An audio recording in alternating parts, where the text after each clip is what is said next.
dari kawasan Saripudinyo, tepatnya di tempat praktek dari Dr. Zainal Arifin, SPOG Cafe. Selamat lagi di Saripudinyo 88,7 FM Inspiring the Life. Dan seperti biasa, kalau ada Dr. Zen, berarti ada bincang sehat. Ya, siap. Setiap hari Sabtu di Sahabat Oni. Nah, ini kemarin ada request ya dok ya? Ya. Untuk pembahasan kita Hari ini, ya. Tentang apa kemarin dok? Tentang PCOS, ya. PCOS. ya. Nah, Sahabat Oni mungkin ada dari sebagian Sahabat Oni yang maybe kurang ini ya, kurang ini familiar dengan kata-kata seperti ini. Betul, Atau ya. istilah dari SPOS ya dok? PCOS. Oh, PCOS. Oke. Suka balik-balik nih dok. Ya, Saya ya. banyak acara nih. Iya. Oke. Ya.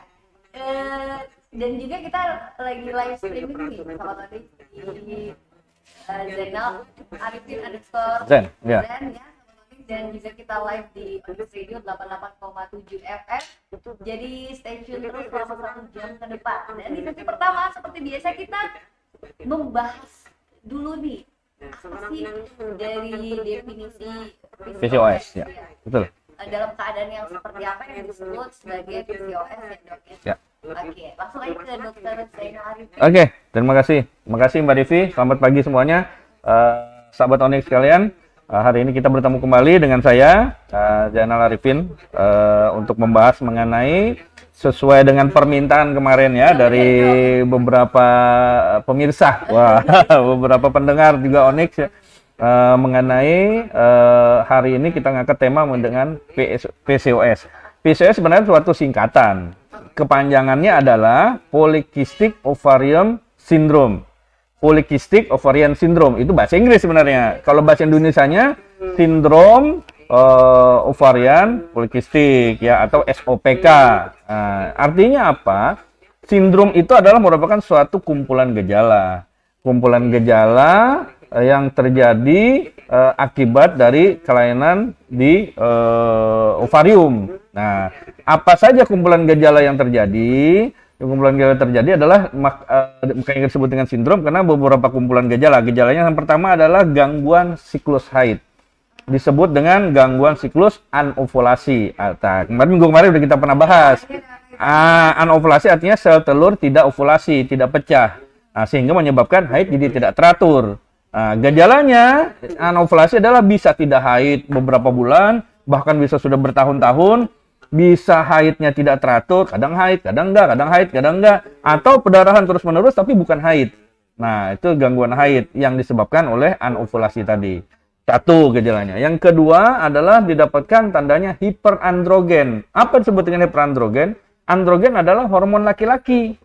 Androgen erat kaitannya dengan testosteron. Testosteron adalah hormon laki-laki. Nah, pada orang PCOS kelebihan hormon laki-laki atau disebut dengan hiperandrogen. Makanya hiper disebutnya ya. Nah, apa saja ciri-cirinya? Nah, nanti kita akan bahas di segmen berikutnya. Kemudian yang terakhir adalah didapatkan adanya tanda PCOM namanya atau gambaran PCO pada pemeriksaan USG atau ultrasonografi, khususnya pemeriksaan ultrasonografi dengan menggunakan ultrasonografi transvaginal. Apa itu gambaran polikistik ovarian morfologi? Didapatkan gambaran sel telur yang banyak di kedua indung telur dan khasnya gambaran indung telurnya ini kecil-kecil, artinya kecil itu dia tidak membesar. Ukurannya kurang lebih sekitar 2 sampai dengan 9 mili, artinya kurang dari 1 cm, dan biasanya dia berada di pinggir aja, di pinggir-pinggiran dari ovarium atau indung telur tersebut. Jarang ada di tengah, makanya disebut dengan gambaran seperti tasbih. Tasbih kan butirannya tuh di pinggir-pinggir aja. Nah, sedangkan ovarium itu ada bagian stroma, namanya bagian tengah, ada bagian perifer. Nah, bagian stromanya ini malah nggak ada kelihatan telurnya, makanya disebut dengan stroma dominan. Jadi telurnya itu khas, dia kecil-kecil tapi di pinggir aja. Nah, makanya kalau kita lihat gambaran kalau di USG kelihatan kayak tasbih gitu, butir gitu. Nah, dan jumlahnya rata-rata banyak, bisa lebih dari 40 biji atau 60 biji dalam dua belah indung telur tersebut kalau dijumlahkan. Misalnya kanan 20 biji, kiri 20 biji, 40 kan. Padahal normalnya yang disebut dengan normoresponder itu apabila pada pemeriksaan USG ditemukan sel telur jumlahnya 5 sampai dengan 15. Nah, ini sebelah aja lebih dari 20, apalagi dua-duanya kanan kiri 40 sampai 50. Betul. Nah, itulah yang disebut dengan sindroma ovarium polikistik. Jadi kumpulan dari gangguan haid, anovulasi tadi, yang kedua ada ditambahkan tanda-tanda hiperandrogen atau kelebihan hormon laki-laki, yang ketiga pada pemeriksaan USG didapatkan sel telur yang jumlahnya lebih banyak dibandingkan yang bentuk normalnya, ya. Itulah definisi dari sindroma ovarium polikistik. Nah, apa penyebabnya, apa gejalanya, kita akan bahas lagi lebih lengkap. Ya. Betul. Baru covernya lah ya. Ya. Lebih dalam lagi Ya. dan kita juga menerima pertanyaan-pertanyaan terkait tema kita hari Ya, ini. harusnya banyak nih karena ini kasus yang sangat menarik dan banyak sekali di masyarakat. Dan ibu-ibu sudah banyak yang tahu Mbak Devi tentang PCOS. Silahkan tuh survei di ibu-ibu atau perempuan-perempuan yang ada di Balikpapan itu sudah banyak tahu tentang PCOS. Iya, saya juga kaget waktu saya pernah live IG tentang PCOS. Banyak yang nanya udah menjurus-jurus yang, wah saya udah baca, udah baca. Mereka sudah banyak yang baca lah di internet. Untuk sosial media dan telepon juga Ya. menghadirkan Ya, saran kesehatan seperti ini ya, Dok. betul ya. Ini biar lebih jelas. Jadi mereka juga baca tapi tidak sembarangan berasumsi akhirnya. Nah, itu yang penting ya. Nah, Bincang sehat namanya, bincang sehat. betul. Terima pertanyaan tinggal komen aja nih Sobat Onis di Instagram yang kita lagi live sekarang, atau untuk Sobat Onis yang lagi di station di radio boleh langsung kirim aja pertanyaan di 0811 530 887 via WhatsApp maupun SMS. Jadi barang Dr. Den bakal balik lagi lepas yang melewati berikut ini dengan pembahasan yang lebih dalam. Ya, siap. Iklan? Oke.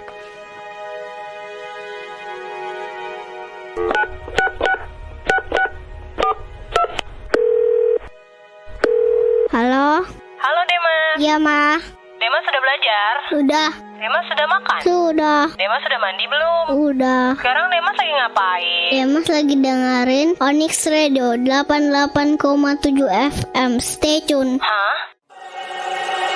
Balikpapan's #1 hit music station, Double 8.7 Onyx Radio.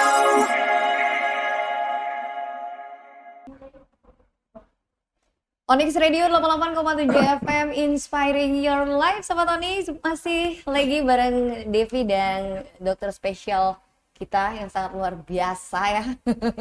Sudah berjalan 1 bulan lebih ya, Dok, Ya. tentunya bincang sehat kita di setiap hari Sabtu dari jam 11 sampai dengan jam 12 dengan tema kita hari ini yaitu seputaran dari yang namanya PCOS, ya. Ya. Maaf ya, Dok ya. Ya. Saya separuh-separuh ini. Mungkin testosteron Iya. mungkin lebih banyak ya Dok ya. Dan Sobat Onyx, kita juga menerima pertanyaan-pertanyaan dari Sobat Onyx di live Instagram maupun di WhatsApp 0811530887. Tadi sudah dijelaskan sama Dokter Zen gejala-gejalanya tadi ya, Dok ya. Definisi. Definisinya. Nanti gejala belum Oke, lagi. siap. Dan sekarang kita ke penyebabnya dulu kali, Dok ya. Oke. Heeh. Ya, jadi sebelum saya menguraikan mengenai penyebabnya Mbak Devi, saya ingin kasih tahu dulu bahwa apa sih alasan orang yang mengalami PCOS datang ke saya misalnya atau ke dokter ahli kandungan yang lain gitu ya. Nah, yang paling sering mereka itu mengeluhkan adanya gangguan pada siklus haid. Itu kurang lebih 85-90%. Misalnya haidnya tidak teratur, jarang, atau flek-flek terus ya, atau haidnya bulan ini haid, bulan depan enggak, bulan depannya haid lagi 2 bulan, nanti bulan depannya tidak haid lagi 2 bulan. Jadi gangguan haid lah, itu satu. Yang kedua adalah haidnya jarang. Dok, saya sudah 3 tahun nggak haid nih, padahal sudah lepas KB 2 tahun, misalnya gitu ya. Nah, terus yang ketiga adalah, ini yang paling sering sebenarnya, infertilitas. Susah untuk punya keturunan. Ya, inilah yang paling banyak datang ke sini sebenarnya. Kalau gangguan haid mungkin mereka menganggap biasa aja deh gitu. Tapi sebenarnya gangguan yang paling sering itu.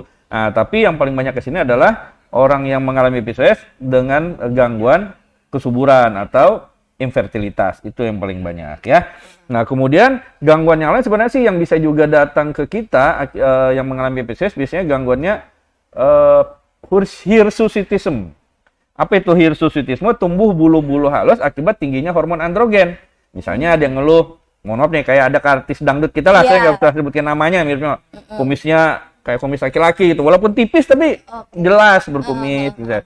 Atau berbulu-bulu di kayak bejambang tipis lah gitu ya. Nah, di kaki, ya di tangan atau itu termasuk ya, di mana aja, di sini, di dada, di kaki, kadang bulunya tebel-tebel kayak bulu laki-laki gitu kan. Nah, mengeluh begitu. Atau yang paling sering juga adalah yang datang ke kecantikan biasanya apa? Akne, jerawat. Jadi jerawat itu tidak semerta-merti karena mukanya kotor, jarang mencuci muka, atau enggak. Kebanyakan justru 80% lebih karena hiperandrogen tadi, kelebihan hormon laki-laki.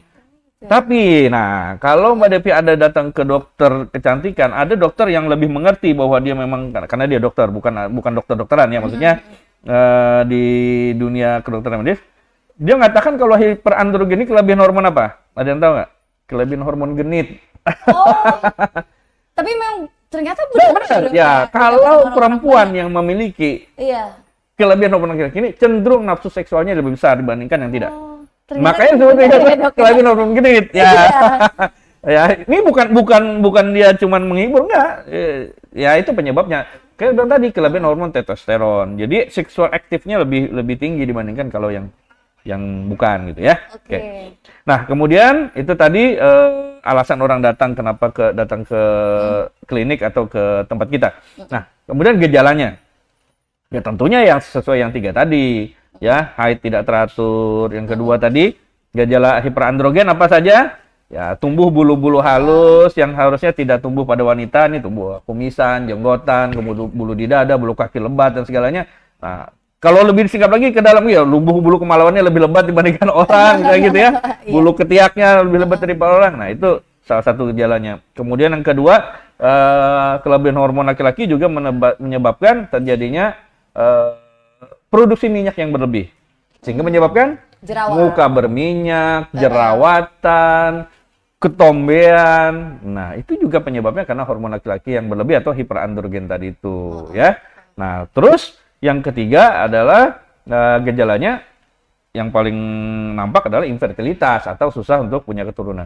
Dok, kenapa sih orang PCO jadi susah untuk punya keturunan? Ternyata gara-gara tadi yang hiperandrogen tadi dan segalanya tadi menyebabkan gangguan dari pematangan sel telur. Jadi pada orang PCO yang terganggu adalah hormon yang diproduksi oleh hipotalamus itu untuk memproduksi FSLH itu terganggu. Kalau diperiksa kadarnya normal, tapi terganggu. Misalnya, kalau hormon yang memproduksi sel telur disebut dengan FSH, itu ada, di dalam darah ada, tapi nilainya rendah dibandingkan hormon yang mematangin sel telur. Jadi telur belum gede, sudah keburu matang. Kalau orang sini bilang apa namanya ya?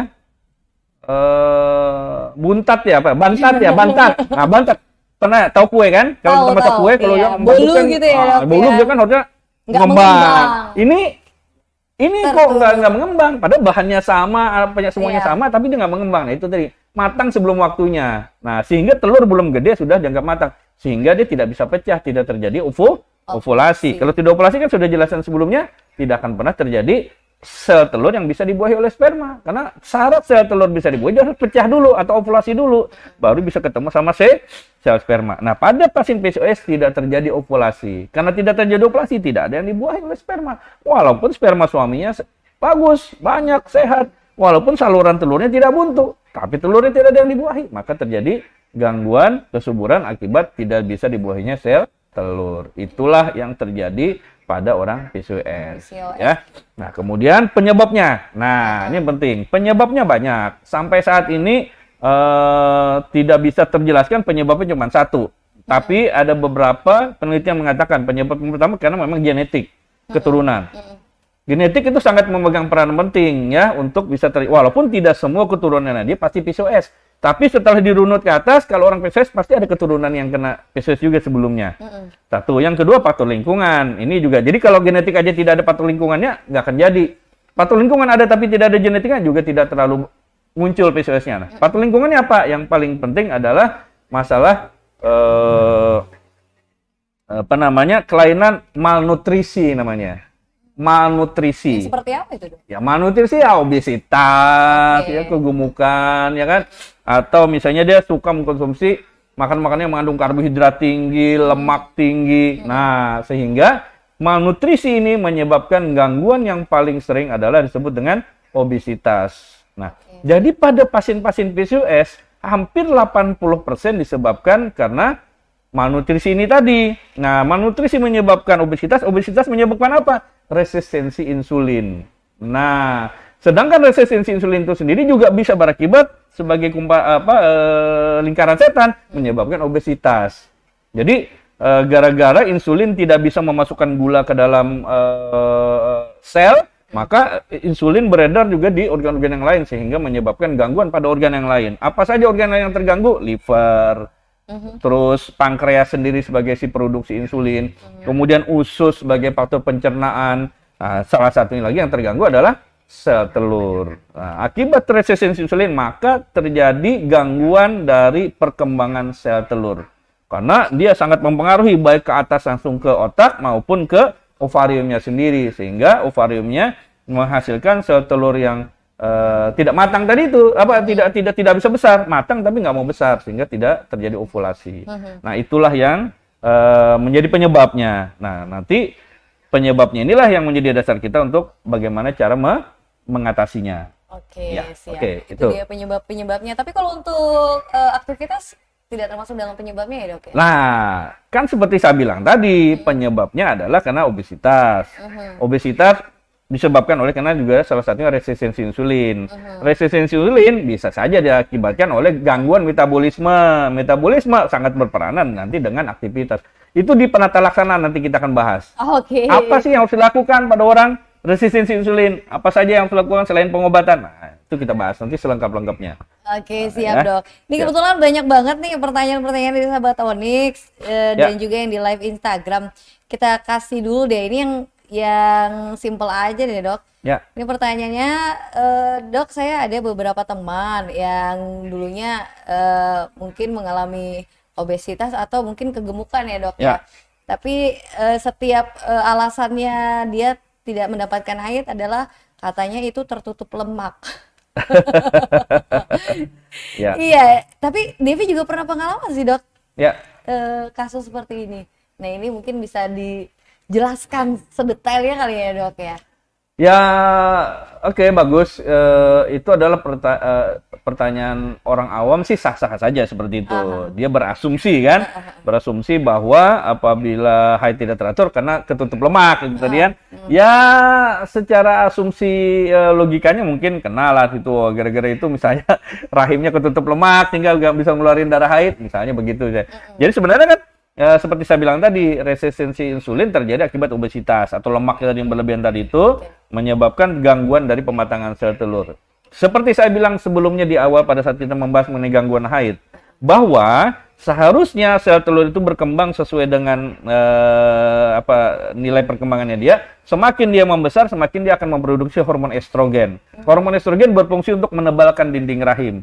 Kalau dinding rahim sudah tebal kemudian tidak terjadi kehamilan, maka dia runtuh. Runtuhnya dinding rahim yang tebal tadi disebut dengan haid. Apabila sel telur tidak berkembang, maka sel telur tidak banyak menghasilkan estrogen. Kalau estrogen tidak dihasilkan, maka dinding rahim tidak bisa tebal. Karena dinding rahim tidak tebal, nggak ada yang runtuh. Jadi otomatis tidak terjadi haid. Jadi penyebabnya bukan karena lemak, tapi gangguan di depannya lagi yang menyebabkan sel telur menjadi tidak berkembang.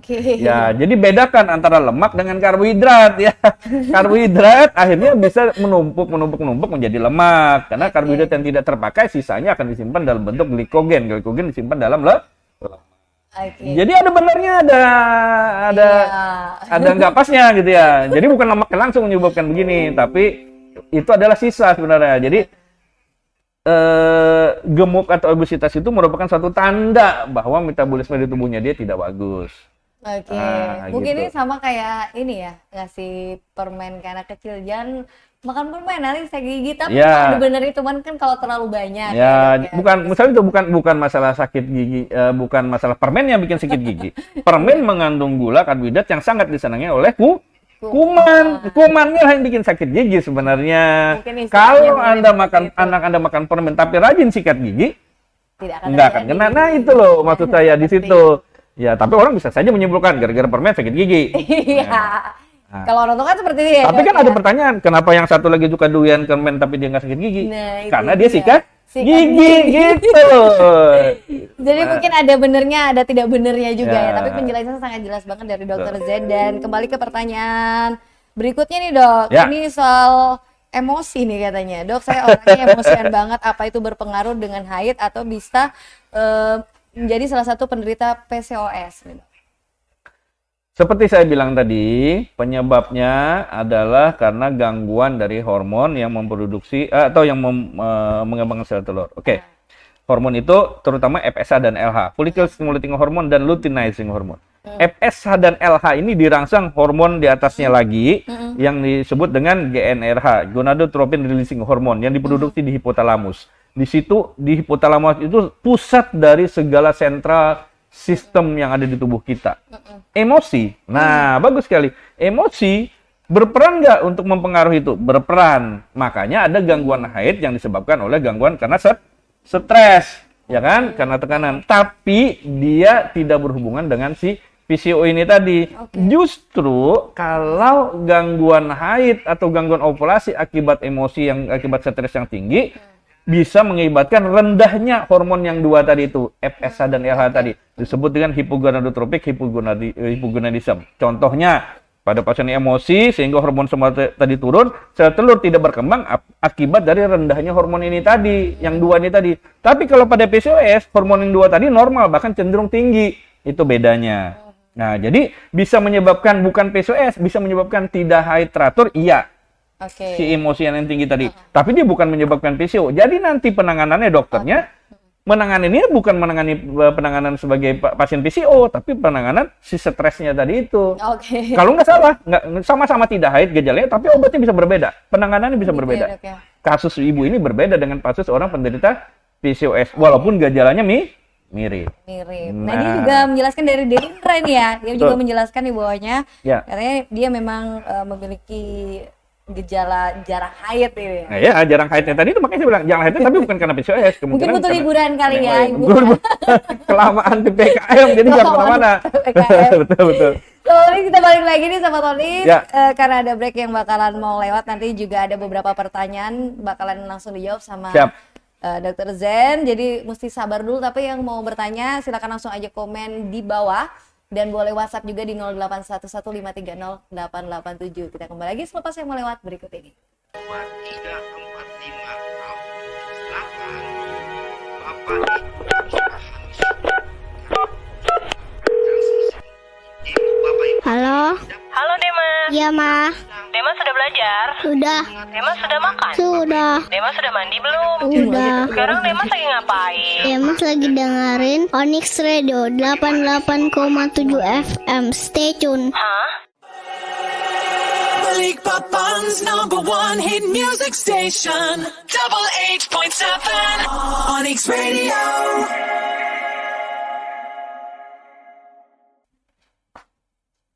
Onyx Radio 88,7 FM, inspiring your life. Balik lagi bersama Devi dan Dr. Zainal Arifin atau gaulnya Dr. Zen. Ya. Hari ini kita batik-batik ya dok, kompak kita hari ini. Kemarin kita Kondangan. batik-batik. Oh iya, mau kondangan gitu ya. Tapi hari ini memang bertepatan dengan Hari Batik Nasional. Oh gitu. Tanggal Wah, berarti 2 pas dong Oktober. ya. Pas banget kita. Ya. Iya biasa lah dok, kalau kerja sama seperti ini biasa harus sehati dulu. Ya. Ya. Oke, lanjut lagi ke pembahasan kita seputar tema kita hari ini, yaitu tentang PCOS ya Sobat Onyx. Tadi udah dijelaskan definisinya, terus juga penyebab-penyebabnya ya dok ya. Dan sekarang kita ke tadi salah satu penyebab dari PCOS ya dok ya, yaitu obesitas. Obesitas ya. Oke, jadi kita membahas dulu apa sih obesitas. Ya, obesitas tentunya kelebihan berat badan lah, itu bahasa awamnya gitu ya. Apa patokannya? Patokannya banyak. Bisa perbandingan berat badan dengan tinggi badan, ya disebut dengan BMI atau body mass index atau indeks massa tubuh. Nah, rata-rata obesitas apabila indeks massa tubuhnya lebih dari 25 ya. Nah, terus bisa juga yang terbaru itu sebenarnya yang paling mengganggu atau menyebabkan PCOS adalah sebenarnya lemak sentral. Di mana sih lemak sentral? Lemak sentral itu di perut.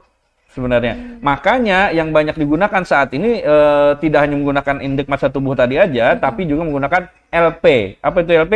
Lingkar pinggang. Nah, jadi nanti sebagai evaluasi pada pasien-pasien itu tidak hanya penurunan berat badan, tapi juga penurunan lingkar pinggang. Lingkar pinggang yang bagaimana yang disebut sudah disebut dengan obesitas. Kalau pada perempuan lebih dari 80, laki-laki lebih dari 90. Nah, jadi itu. Jadi lingkar pinggang dari keliling lingkar pinggang itu batasnya di pusar.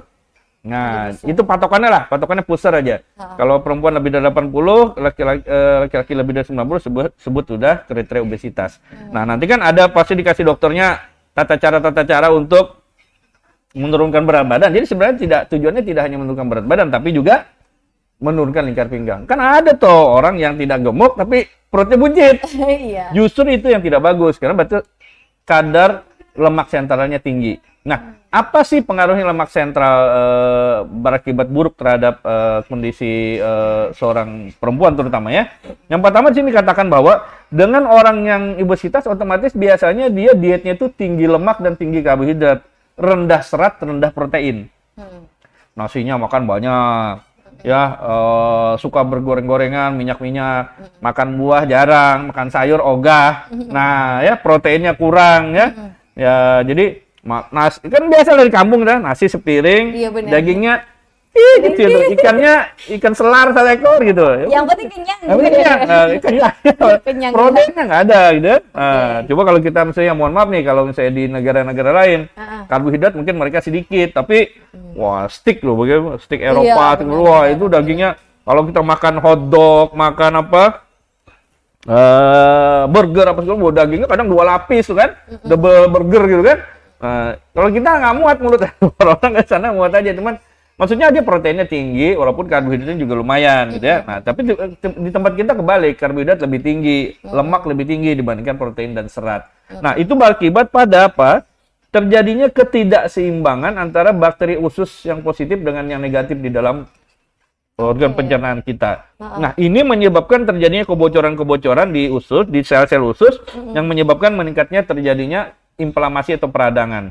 Nah, inflamasi atau peradangan inilah yang akan menyebabkan terjadinya resistensi insulin tadi itu. Resistensi insulin berakibat apa? Akan menyebabkan terjadinya peningkatan, salah satunya peningkatan testosteron akibat dari SHBG yang menurun sehingga testosteron meningkat. Testosteron tadi adalah hormon laki-laki atau disebut dengan androgen tadi itu. Nah, androgen inilah yang menyebabkan terjadinya gangguan perkembangan pada sel telur. Nah, gangguan perkembangan sel telur ini hanya menyebabkan terjadinya PCOS. Apa itu tadi? Gangguan ovulasi, gangguan hiperandrogen, kemudian terjadi gangguan perkembangan sel telur yang kalau dilihat dengan USG terjadi ovarium polikistik tadi itu yang gambaran seperti banyak dan kayak tasbih tadi itu. Nah, itu. Dan terus next, selanjutnya, pada akhirnya kita akan membahas apa sih yang harus saya lakukan, dok, untuk mengobati PCOS tadi itu. Seperti saya bilang, keluhan orang adalah gangguan haid. Yang kedua, yang paling sering selain gangguan haid, gangguan hiperandrogen tadi, yang kelebihan hormon laki-laki. Dan yang ketiga adalah gangguan infertilitas atau susah punya anak. Otomatis, penata laksana kita arahkan ke situ. Kalau hanya gangguan haid, ya kita akan perbaiki haidnya dengan cara memperbaiki penyebab PCOS-nya. Nah, makanya seperti kita ketahui PCOS itu 80%, ingat 80% penyebabnya karena obesitas. Tapi ingat ada juga pasien PCOS yang tidak obes, kurang lebih 20%. Jadi dari 100 orang yang diteliti, 80 orang PCOS karena dia memang obesitas, wajar. Tapi ada 20 orang yang dia berat badannya normal, bahkan cenderung kurus, itu non obes atau disebut lean PCOS. Nah, itu penyebabnya lain lagi, karena memang dia ada sesuatu sebenarnya bisa genetik, bisa faktor lingkungan, ya. Tapi ini jarang, kan tadi cuma 20%. 80% ada tetap obesitas. Jadi penata laksanaannya adalah penata laksanaan utama dari PCOS atau lini pertama PCOS adalah penurunan berat badan. Diet ya, dok ya. Ya, penurunan berat badan dulu nih. Apa penurunan berat badan itu caranya bagaimana? Dengan cara 2, diet dan olahraga. Diet aja tanpa olahraga nggak akan berhasil. Olahraga sekencang apapun nggak diet nggak akan berhasil juga. Wah, habis jumpa pulang makan macam-macam ya sama aja ya kan, nah, nggak akan berhasil. Iya. Diet ketat tapi dia tiduran nonton TV doang di rumah, nonton drama Korea, nggak akan berhasil juga. Jadi dua-duanya harus jalan, diet dan olahraga. Pertanyaan selanjutnya, apa dietnya dok? Apa olahraganya? Oke, dietnya seperti saya bilang tadi mudah sekali sebenarnya, rendah karbohidrat aja. Nah, rendah karbohidrat aja. Kalau rendah lemak ya mungkin kan kita bisa aja mengatasi dengan misalnya nggak makan goreng-gorengan yang direbus atau di apa namanya dikukus seperti bisa. Tapi rendah karbohidrat agak susah. Apa sih contohnya rendah karbohidrat? Yang jelas makanan pokok orang Indonesia nasi. Otomatis kurangi nasi. Yang tadinya sepiring, setengah piring. Yang tadi setengah piring, seperempat piring, ibarat begitu. Satu itu. Yang kedua, nah ini yang paling susah. Jangan makan manis sama sekali, jangan minum manis sama sekali. Nah, jadi gampang kan dietnya rendah karbohidrat aja. Kurangi nasi, nggak boleh makan manis, nggak boleh minum manis. Selesai. Yang lain apa? Mau makan ikan, telur, ayam, daging, udang, kepiting, silahkan. Mau makan buah apa aja silahkan. Mau buah yang kecut sampai yang paling manis silahkan. Kalau buah nggak apa-apa. Nah, mau makan sayuran apa saja boleh silahkan. Nggak ada pantangan. Ya, jadi PCO bukan karena asam urat, bukan karena bukan karena karbohidrat. Nah, jadi sayur bebas, buah bebas, protein bebas. Karbohidrat aja. Jadi kurangi nasi, jangan makan manis, jangan minum manis. Oke. Nah, itu dietnya. Di garis bawah. Olahraganya apa lagi? Nah, olahraganya udah masih ada? Oke, enggak, bentar. Olahraganya itu yang sudah diteliti harus olahraga yang sedang sampai berat intensitasnya. Jangan cuma dok saya jalan-jalan keliling komplek tiap pagi kok. Itu bukan olahraga ya. Itu olahraga ringan mungkin ringan ya. aja. Dok saya main catur tiap hari itu bukan olahraga. Itu bukan olahraga ya. Olahraga otak deh oke lah gitu. Juga. Ya, jadi olahraga sedang sampai berat apa misalnya jogging minimal 4 kilo dengan durasi 30 sampai 45 menit. Renang misalnya 10 kali bolak-balik yang 100 meter ya. Angkat barbel mungkin.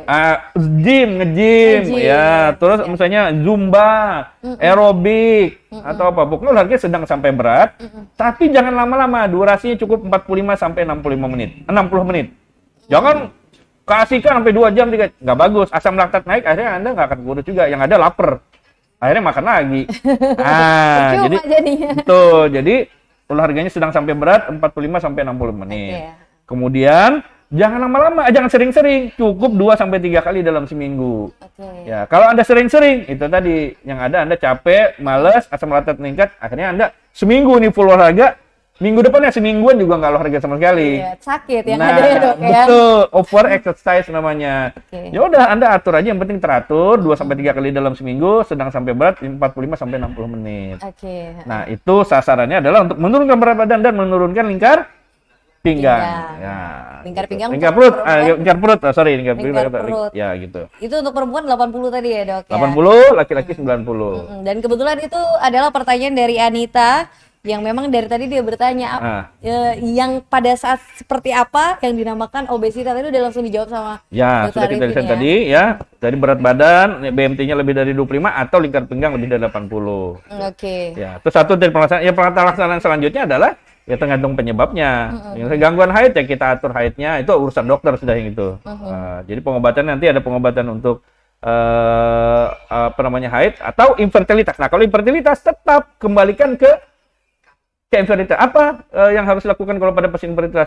Tetap cek sperma, tetap cek saluran telur, permasalahan di sel telurnya kita obatin. Nah, gitu. Itu jadi harus ke lab ya, Dok ya. Betul. Tadi juga ada pertanyaan, mungkin tadi pas kita kan sempat down nih Sobat Onyx ya karena jaringan. Tapi alhamdulillah udah normal kembali. Tadi sempat ada pertanyaan di live streaming kita yang pertama tentang terapi. Nah, ini kan udah dijawab sama dokter tadi ya, diet itu mohon maaf, ini penurunan berat badan ya, diet dan olahraga, simple banget. Ya Dok ya, seperti diet tadi ya, betul. Cukup mengurangi karbohidrat dan tidak makan manis sama sekali ya, Dok ya? Sama sekali. Iya, tapi olahraga. Tinggi serat, tinggi protein. Oke, siap. Gitu. Kita pertanyaan selanjutnya gimana, Dok? Boleh. Dari Tata. Oke, boleh pinjem dulu handphonenya mbaknya. Ini dari kita ke radio dulu nih dok. Kebetulan siap. dari sahabat Onyx ada yang bertanya di 0811530887. Ya. Dok, kalau PCO dan rahim retro bisa promil dengan inseminasi nggak dok? Gimana pertanyaannya? Kalau PCO dan rahim retro ini bisa promil dengan inseminasi nggak dok? Oke, bagus pertanyaannya. Jadi sekaligus saya tanyakan nih. Selanjutnya tadi, pada pasien yang infertilitas, seperti saya bilang, tetap cek sperma, cek saluran telur, cek sel telurnya. Oke, pada pasien PCO otomatis yang bermasalah adalah sel telurnya. Ya, nggak ada urusan sama sperma dan saluran telur. Asal sperma dan saluran telur oke, tinggal kita tanganin sel telurnya. Nah, seperti saya bilang, pada pasien PCO akan susah matang dong sel telurnya. Jadi nanti dokternya akan pasti kasih pematang sel telur, atau pembesar sel telur, atau penyubur lah bahasa awamnya gitu ya.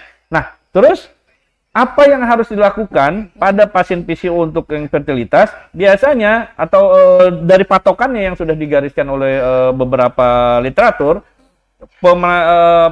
penata laksana PCOS itu dibagi beberapa tahap. Tahap pertama pengobatan dulu dengan menggunakan namanya clomipin sitrat, ya, atau penyubur ya. Plus apa penyebabnya? Resistensi insulin, berarti resistensi insulinnya harus diobatin dengan pemberian obat resistensi insulin namanya metformin. Nah, jadi itu dilakukan selama 2-3 siklus. Apabila gagal, maka akan masuk ke lini yang kedua. Ya, bisanya lini kedua dengan tindakan. Ada tindakan misalnya operasi, misalnya dengan namanya LO, laparoscopic ovarian drilling. Sel telurnya dibolong-bolongin, tapi udah jarang ditinggalkan sih, sekarang udah jarang gitu ya. Kemudian yang ketiga adalah dengan pemberian perangsangan atau induksi ovulasi atau perangsang sel telurnya dengan menggunakan obat seperti bayi tabung, tapi dengan dosis yang kecil. Kalau bayi tabung misalnya sekali suntik 300 IU gitu ya, ini cuma 37,5 atau sampai dengan 75 IU sekali suntiknya. Tapi sampai dengan sebulan. Kalau untuk bayi tabung cuma 10 hari sampai 12 hari, ini sampai 1 bulan suntiknya, sampai telurnya bisa besar. Atau bila gagal juga, yang terakhir adalah dengan bayi tabung, ya. Nah, terus pertanyaan tadi, bisa nggak kalau PCO inseminasi? Bisa, dengan catatan sel telurnya bisa matang, bisa besar dulu. Karena syaratnya sel telur bisa dibuahi adalah dia harus matang dan ovulasi. Jadi kalau inseminasi hanya caranya untuk menemukan sperma sama sel telur, jadi bisa banget. Terus yang ketiga, saya mungkin sudah pernah singgung sebelum-sebelumnya tentang retro sama antefleksi, nggak ada hubungannya dengan kehamilan. Mau ante, mau retro, mau inseminasi, maupun alami, nggak ada masalah sebenarnya kalau masalah posisi rahim gitu. Oke, siap. Ya. Dok, kita masih banyak pertanyaan dari sahabat Onyx dan Ya. juga komen dari Instagram ya. Ya. Tapi kita akan iklan dulu nih sementara sahabat Siap. Onyx, nanti kita balik lagi untuk menjawab pertanyaan kalian selepas saya mau lewat berikut ini.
tujuh FM Inspiring Your Life. Ini seru Oke. banget ya. Kalau kita break, nggak bakal bisa lepas dari pertanyaan-pertanyaan. Ya, Ini oke, berarti silakan. dokter banyak banget di depan. Iya. Kita lanjut lagi ke pertanyaan ya dok ya. Ya. Boleh minta handphonenya mbak? Iya, pertanyaan dari sahabat Onyx via WhatsApp di 0811530887. Tadi pertanyaan pertama udah kita jawab ya. Oh, lebih tepatnya dokter yang jawab, bukan saya ya. Sama dia. Pertanyaan pertama nih dok, apa ada batasan umur untuk kesuburan wanita? Ini untuk satu orang ya. Ada 3 pertanyaan luar biasa. Ya.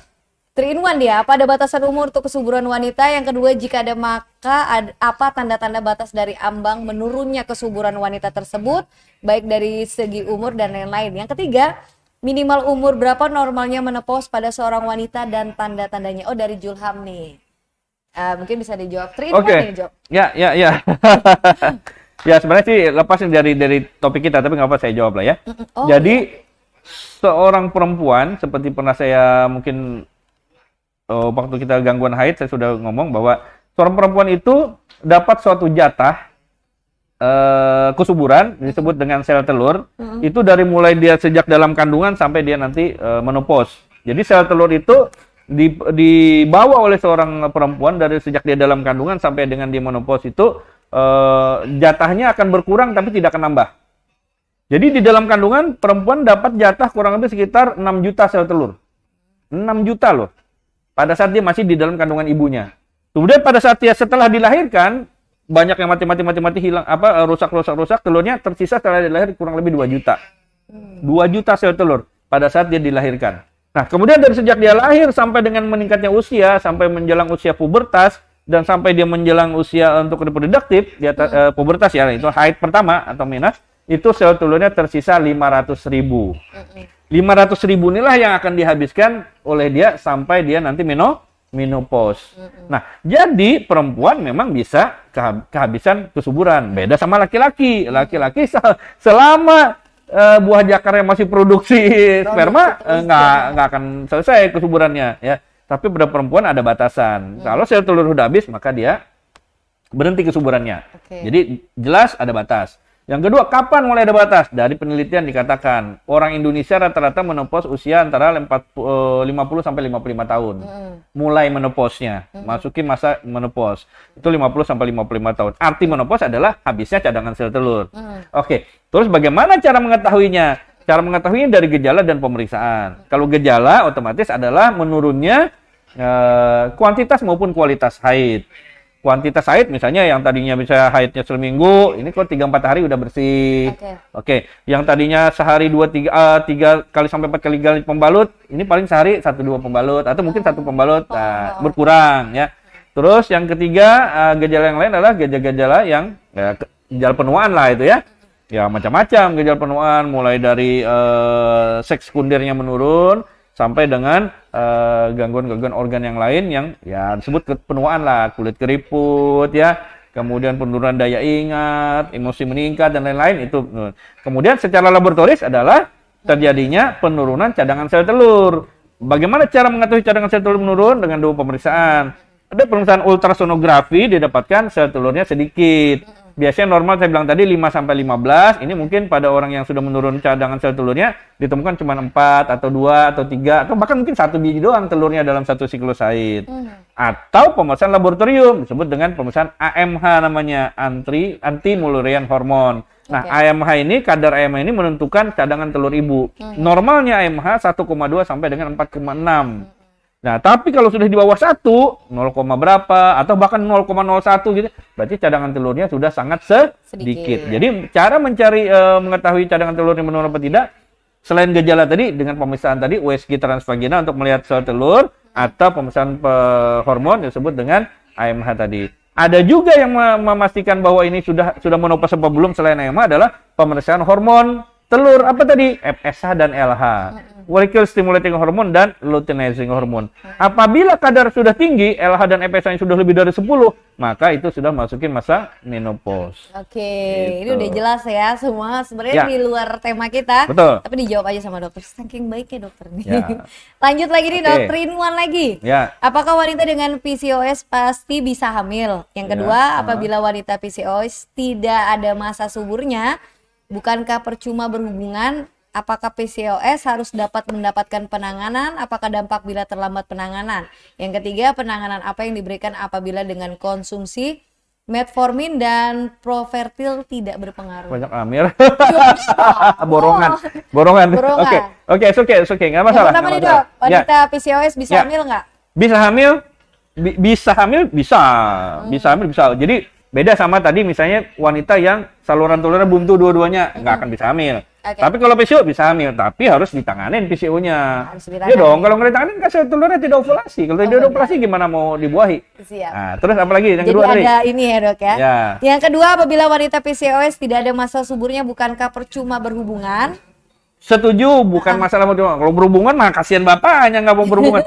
Maksudnya bukankah berhubungan tersebut tidak memungkinkan hamil gitu kali mungkin maksudnya. Oke. Ya berhubungan aja. Siapa melarang wanita PCOS berhubungan, kasihan dong suaminya. Tapi tapi cari baru. tapi kemungkinan untuk hamil sangat rendah atau bahkan Oke. tidak bisa karena tidak terjadi ovulasi. Siap. Itu yang kedua. Yang ketiga tadi benar, kalau misalnya tadi gangguan ovulasi apalagi ditambah dengan adanya resistensi insulin, maka penanganan lini pertama adalah dengan cara pemberian tadi clomipin sitrat atau dibilang tadi itu obatnya apa? Tambah metformin tadi itu adalah obat untuk resistensi insulin. Oke. Metformin, nih jangan salah lagi pengertian. Metformin itu sering digunakan untuk pengobatan kencing manis atau diabetes mellitus pada penderita diabetes mellitus akibat resistensi insulin. Jadi dia bukan obat kencing manis langsung, tapi obat untuk meningkatkan sensitivitas insulin. Makanya disebut dengan insulin sensitizer. Oke. Nah, jadi metformin itu adalah insulin sensitizer, meningkatkan respon dan efek dari insulin biar bekerja lebih bagus. Seperti saya bilang tadi, tentara datangin orang demo cuma pakai pentungan doang, ngapain? Nggak takut pendemonya, dikasihlah dia senjata beneran. Kalau macam-macam gue tembak loh. Nah, itu insulin sensitizer. Metformin tadi itu membantu insulin bekerja menjadi lebih bagus supaya bisa memasukkan gula ke dalam sel. Oke, siap dok. Gitu maksudnya. Lanjut lagi nih dok. Apakah PCOS harus cepat mendapatkan penanganan apabila Betul. terlambat? Ini dampaknya seperti apa? Dampaknya, kalau misalnya PCOS dibiarkan berlarut, otomatis penyakit jadi kronis. Nah, kalau udah kronis, ya tadi kalau misalnya orang yang berusaha untuk bisa hamil, jadi susah hamilnya, bahkan nggak bisa hamil. Oke. Tapi seperti saya sampaikan tadi di break sama Mbak Devi, PCOS tidak hanya menyebabkan gangguan infertilitas, tapi yang lebih jauh lagi dia bisa menyebabkan gangguan metabolisme di kemudian hari. Bisa terjadi gangguan kardiovaskuler ya, bisa menyebabkan stroke, sakit jantung, ginjal dan lain-lain karena akibat dari gangguan metabolisme yang biasanya malah didominasi oleh kadar karbohidrat dan lemak yang tinggi sehingga terjadi namanya penyakit aterosklerosis atau penjepitan pembuluh darah. Nah, itu mungkin bisa lebih parah ya? Oh dok? iya, jadi PCOS nggak hanya menyebabkan susah hamil, bisa stroke, bisa sakit jantung, sakit ginjal. Nah, kalau dibiarkan dan tidak diobati. Agak serem dengarnya dok ya. Nah, itu tidak banyak diketahui oleh pengusaha, makanya dia menganggap obesitas biasa aja, gue ini sehat-sehat aja saat ini. Kalau dibeberin terus, Next ke depan ya. someday, bahaya. ya. Kita lanjut pertanyaan selanjutnya dokter di live Instagram dari Rini Vira. Dok, kalau konsumsi kacang-kacangan boleh nggak? Misalnya tempe tahu. Ya. Untuk apa maksudnya? Nggak, maksudnya ini untuk ya bingung juga ya. Maksudnya PCOS? Oh, iya iya. PCOS. Oke, kalau tadi yang seperti yang saya bilang kemarin itu, kalau gangguan misalnya hipoestrogen ya oke, kacang-kacangan itu tempe tahu dan segala bagus banget ya. Iya. Tapi kalau pada pasien PCOS, saya bilang tadi nutrisinya yang bagus adalah tetap rendah karbohidrat, tinggi serat, tinggi protein. Nah, Oke. itu yang paling penting. Kurangi nasi, jangan makan manis, jangan minum manis. Nah, Cuman itu aja kuncinya. ya itu aja kuncinya. Terus olahraga dong. Dok, kita ke Nah. pertanyaan terakhir ini dok ya. Tadi ada hubungannya, jadi kita jawabnya dikit aja. Ya. Apakah wanita dengan PCOS bisa hamil? Tadi sudah dijawab dan Nah. perlu waktu berapa lama? Oke, perlu berapa lama sampai dia menyebabkan bisa kita obatin untuk menimbulkan ovulasi. Setelah dia sudah bisa ovulasi, maka pengobatan PCOS sudah memasuki gerbang utama untuk bisa hamil. Nah, intinya begitu. Jawaban dari dokter ya. Betul. Yang pasti kalau mau lebih jelasnya lagi, langsung aja datang ke tempat praktek Dr. Zainal Arifin nih, Sahabat tepatnya di Jalan Saripudin Yos. Ya. Ini kita tanya. Patokannya apa nih? Patokannya di mana dok? Samping Kimia Pharma Regency, seberang Hotel Rafli, atau Holland Bakery Regency. Oke, Nah. mungkin yang terlupakan Devi dari kemarin-kemarin nih, dari beberapa teman juga tanya, ini buka tutupnya jam berapa sih? Ya, kita buka setiap hari kerja, Senin sampai Sabtu, Oke, jam 8 pagi sampai jam 9 malam. yes, jam 8 pagi sampai jam 9 malam, Ya. langsung aja datang ke tempat praktik Dr. Zainal Arifin. Devi, pamit dulu dia, Sobat Onyx, kita ketemu lagi setiap hari Sabtu dari jam 11 sampai dengan jam 12. Dan Oke. kita punya tema yang lain untuk minggu depan ya, Dok ya? Ya, minggu Siap. depan nanti kita akan siapkan tema berikutnya. Kita akan mungkin sharing 3-4 hari sebelumnya lah. Nih kalian hari ini mendadak nih, saya lupa. Luar biasa, ini pertanyaan Sobat Onyx ada beberapa yang belum Ya. terjawab, mungkin next bisa kita jawab ya, Dok ya? Silakan kalau yang belum terjawab langsung DM. Yes. Insya Allah kalau kita ada waktu kita akan jawab. Iya, langsung di DM aja Arifin_Zen. Arifin_Zen. Ya. Arifin_Zen. Zen. Ya, Ya. Sobat Onyx di follow aja Instagramnya, DM langsung. Devi pamit dulu. Dr. Zen pamit. Thanks Ya, for listening Onyx thank Radio you. and be inspired. Inspire. Listen to Onyx Radio 88.7 FM. Inspiring your life. Listen to Onyx Radio 88.7 FM. Inspiring your life. Listen to Onyx Radio 88.7 FM.